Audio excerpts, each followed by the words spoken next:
2026 నుండి 2027 మధ్య సమయంలో మిథున రాశి వారికి ఆదాయం కంటే వ్యయం ఎక్కువ ఉన్నప్పటికీ కూడా బాగానే సంపాదిస్తారు. అయితే ఖర్చుల విషయంలో ముఖ్యంగా ఆరోగ్యానికి సంబంధించి శుభ కార్యక్రమాలకు సంబంధించినటువంటి ఖర్చుల విషయంలో కొంచెం జాగ్రత్తలు తీసుకోవాలి. దుర్గాదేవి జ్యోతిషాలయం. మీరు ఎక్కడెక్కడో జ్యోతిష్యం చెప్పించుకుని నిరాశ చెంది ఉన్నారా? అయితే ఒక్కసారి ఈ గురువు గారికి ఫోన్ కాల్ చేసి చూడండి. ప్రేమ, పెళ్లి, ఉద్యోగం, రాజకీయం, విదేశీ ప్రయాణం, ధనం నిలకడగా లేకపోవటం, భార్యాభర్తల మధ్య గొడవలు, ఆస్తి తగాదాలు, అప్పుల బాధలు, ఎటువంటి సమస్యలకైనా రోజుల్లోనే పరిష్కారం చూపిస్తారు. అయితే ఈ సంవత్సరంలో మీ పైన ఉన్నటువంటి బాధ్యతలను చాలా వరకు పూర్తి చేస్తారండి. అంటే గత సంవత్సరంతో కనుక పోల్చుకున్నట్లయితే, గత సంవత్సరం అనే కాదు, ఇంతకు ముందు కాలాన్ని కనుక పోల్చుకున్నట్లయితే అప్పటికంటే ఇప్పుడు ఈ సంవత్సరంలో కుటుంబ బాధ్యతలను చిన్నవారైనా పెద్దవారైనా తలపైన వేసుకుని మీ పైన ఉన్నటువంటి రెస్పాన్సిబిలిటీస్ని సక్రమంగా నిర్వర్తిస్తారండి. ఈ సంవత్సరంలో మీకు ఆదాయం 8, వ్యయం 11, రాజపూజ్యం 1, అవమానం 7 అండి. ముఖ్యమైన పాయింట్స్ కనుక చూసుకున్నట్లయితే, ముఖ్యంగా ఈ సంవత్సరంలో జనవరి నుండి, అంటే ఇప్పుడే ఈ ఫలితాలను విడుదల చేస్తున్నాం కాబట్టి జనవరి నుండి వివరిస్తున్నాం. 2026 జనవరి నుండి 2026 మే వరకు మీకు ఒకలా ఉంటుందండి. 2026 మే నుండి అక్టోబర్ వరకు ఇంకొకలా ఉంటుంది. అక్టోబర్ నుండి ఈ సంవత్సరం చివరి వరకు ఇంకొకలాగా ఉంటుందండి. అయితే ముందుగా జనవరి నుండి మే మాసం వరకు ముఖ్యంగా ఆర్థిక పరిస్థితిని కనుక చూసుకున్నట్లయితే మిథున రాశి వారికి ఆర్థికంగా అయితే స్థిరత్వం అనేది లభిస్తుందండి. మే మాసం వరకు 2026 సంవత్సరంలో ఆదాయ మార్గాలు అనేవి బాగుంటాయి. అయితే ఆదాయ పరంగా మీరు ఎప్పుడు జాగ్రత్తగా ఉండాలి అంటే, సంపాదన అయితే మే మాసం ముందు బాగుంటుందండి. మే మాసం నుండి అక్టోబర్ మాసం వరకు కూడా సంపాదన బాగానే ఉంటుంది. అయితే ఈ సంవత్సరం చివరికి వచ్చేసరికి అక్టోబర్ తర్వాత నుండి ఆర్థిక ప్రవాహం ఉన్నప్పటికీ కూడా ఖర్చులు అనేవి చాలా ఎక్కువగా ఉంటాయి. ఇంట్లో శుభ కార్యక్రమాలు జరగటం కానీ, లేదా మీరు గతంలో తీసుకున్నటువంటి లోన్లను తిరిగి చెల్లించాల్సి రావటం కానీ, పాత పెట్టుబడుల విషయంలో కొన్ని సమస్యలు ఎదుర్కోవటం కానీ, ఇలాంటివి జరుగుతాయి. అంటే ధన వ్యయం అనేది మీకు ముఖ్యంగా ఈ సంవత్సరం స్టార్టింగ్లో కంటే కూడా అక్టోబర్ మాసం తర్వాత నుండి 2026 అక్టోబర్ నుండి ఎక్కువగా ఉంటుందండి. కాబట్టి మిథున రాశి వారు స్టార్టింగ్లో మీకు ఎంత సంపాదన ఉన్నప్పటికీ కూడా, మీరు అనుకున్నంత సంపాదించినప్పటికీ కూడా కట్టలు డబ్బులు సంపాదిస్తారని నేను చెప్పట్లేదండి. అంటే సంతృప్తికరంగానే సంపాదిస్తారు కష్టపడినట్లయితే. అయితే స్టార్టింగ్లో మీరు పడిన కష్టానికి అక్టోబర్ మాసం తర్వాత మీరు జాగ్రత్తలు తీసుకుంటేనే అది నిల్వ ఉంటుంది, లేదంటే వృధాగా ఖర్చు అయిపోతుంది. మే మాసం వరకు ఆర్థిక పరంగా బాగుంటుందండి. అయితే ఎక్కడైనా పెట్టుబడులు పెట్టే విషయంలో, పెద్ద ఆర్థిక నిర్ణయాలను తీసుకునే విషయంలో మాత్రం ముందుగా నిపుణుల యొక్క సలహాలను తీసుకోవటం మంచిదండి. ఉద్యోగ పరంగా, వ్యాపార పరంగా చూసుకున్నట్లయితే ఉద్యోగంలో బాధ్యతలు పెరుగుతాయి, జీతం పెరిగే అవకాశాలు ఉన్నాయి. దానితో పాటుగా మిథున రాశి వారికి మానసిక ఒత్తిడి కూడా పెరుగుతుంది. బాధ్యతలు అనేవి చిన్నవారికైనా పెద్దవారికైనా సరే, మిథున రాశిలో జన్మించిన వారందరికీ కూడా ఈ 2026 సంవత్సరంలో రెస్పాన్సిబిలిటీస్ అనేవి పెరుగుతాయండి. అంటే ఈ సంవత్సరంలో తీరిక అనేది ఉండదు. అంటే ఒక్క మాటలో చెప్పాలంటే మిథున రాశి వారికి ఈ సంవత్సరంలో మీ సామర్థ్యాన్ని నిరూపించుకోవటానికి సరైన సమయంగా చెప్పవచ్చు. వ్యాపారంలో పెట్టుబడులు పెట్టడానికి సైతం మే మాసం వరకు మీరు జాగ్రత్తగానే ఉండాలి. ఆర్థిక ప్రవాహం అలాగేనే ఉంటుంది, అలాగే పెట్టుబడులు పెట్టే విషయంలో కూడా అంతే జాగ్రత్తగా ఉండాలండి. కుటుంబ పరంగా అయితే మే మాసం వరకు మిథున రాశి వారి యొక్క మాటే నెగ్గుతుంది. కానీ మీ పైన మానసిక ఒత్తిడి పెరగటం వల్ల, లేదా మీలోనే అహంకారం పెరగటం వల్ల చిన్న సమస్యలు రావచ్చు కుటుంబ సభ్యులతో.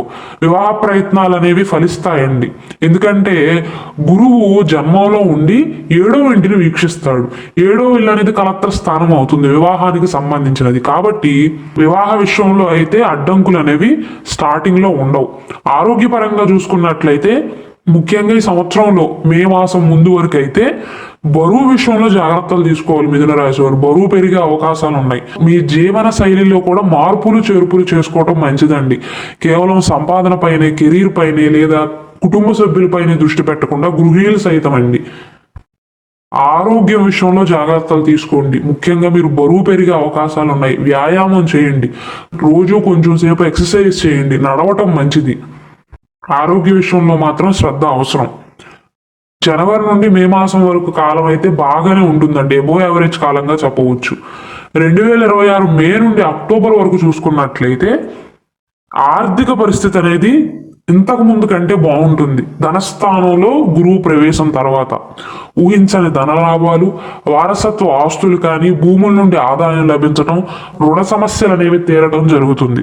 ఉద్యోగంలో ప్రమోషన్లు రావటం, జీతంలో పెరుగుదల ఉండటం, వ్యాపారంలో భారీ లాభాలు రావటం, కాంట్రాక్ట్ వ్యాపారాలు చేసే వారికి కొత్త కాంట్రాక్టులు లభించటం కానీ. అయితే శని ఒత్తిడి ఉన్నప్పటికీ కూడా, ఎందుకంటే శని 10వ స్థానంలో ఉన్నాడు కదా, 10వ స్థానం అనేది వృత్తికి సంబంధించినదండి. కాబట్టి నేను స్టార్టింగ్ నుండి వృత్తిలో కాస్త ఒత్తిడి ఉంటుంది అని చెప్తున్నాను. శని ఏమి చెడ్డగ్రహం కాదండి. శని ఎక్కడైతే ఉంటాడో అక్కడ క్రమశిక్షణను కోరుకుంటాడు, ఎక్కువగా కష్టపడటాన్ని కోరుకుంటాడు. ఉచితంగా ఏదీ రాదండి. కాబట్టి వృత్తిపరంగా మీరు ఎంత కష్టపడితే శని మీకు అంత ప్రతిఫలాన్ని అందిస్తాడు. అయితే బాధ్యతలు అనేవి ఖచ్చితంగా పెరుగుతాయి. మే నుండి అక్టోబర్ మాసం మధ్య కాలంలో మీ పైన బాధ్యతలు పెరిగినా ఉద్యోగపరంగా స్థిరత్వం ఉంటుంది. దానితో పాటుగా పని భారం కూడా కాస్త పెరుగుతుందండి. అయినప్పటికీ కూడా ఆర్థిక బలం అనేది సమయంలో మీకు సంతృప్తిని ఇస్తుంది. కుటుంబ పరంగా సంతోషంగా ప్రశాంతంగా ఉంటారండి. మీ మాట తీరు కూడా ప్రభావవంతంగా పనిచేస్తుంది. ఎందుకంటే 2వ స్థానం అనేది వాక్కుకు సంబంధించినది, మాటకు సంబంధించినది. శుభగ్రహమైనటువంటి గురువు 2వ స్థానంలో ఉన్నాడు. ఈ సమయంలో శుభ కార్యక్రమాలు జరిగే అవకాశాలు కూడా ఉన్నాయండి. 2026 అక్టోబర్ మాసం తర్వాత మాత్రం గురువు కర్కాటక రాశిలోకి ప్రవేశిస్తాడు, తిరోగమనంలో ఉంటాడు.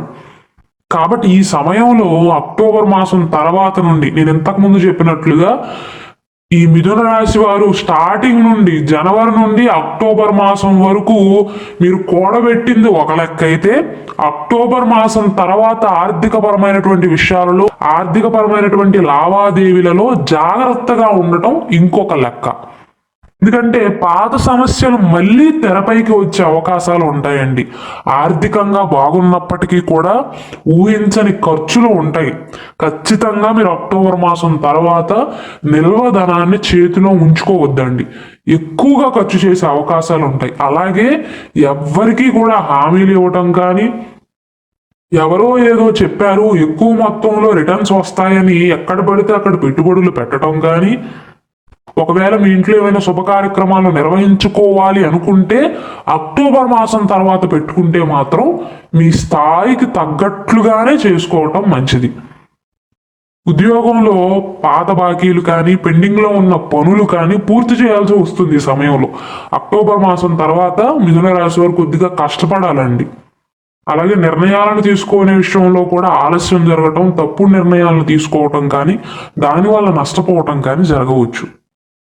కుటుంబ పరంగా గతంలో పరిష్కారం కాని చిన్న సమస్యలు ఏమైనా ఉన్నట్లయితే అక్టోబర్ మాసం తర్వాత మళ్ళీ అవి పెద్ద సమస్యలుగా మారే అవకాశాలు ఉంటాయి. కాబట్టి ఏదైనా తగువులు తగాదాల విషయంలో మిథున రాశి వారు దయచేసి అక్టోబర్ మాసం తర్వాత మధ్యలో వేలు పెట్టవద్దండి. ఇంట్లో ఏది జరిగినా, కుటుంబ సభ్యులతో ఏది జరిగినా, చుట్టుపక్కల వారితో ఏది జరిగినా సహనంతో వ్యవహరించడం ముఖ్యం. ఎందుకంటే అక్టోబర్ నుండి 2027 సంవత్సరం ఉగాది ముందు సమయం వరకు, ముఖ్యంగా జనవరి మాసం వరకు, అక్టోబర్ నుండి 2027 జనవరి మధ్య కాలంలో ఎక్కువగా అవమానాలను ఎదుర్కోవాల్సి వస్తుంది. ఆర్థిక పరంగా కూడా వ్యయాలు ఎక్కువగా ఉంటాయి లాభాల కంటే కూడా.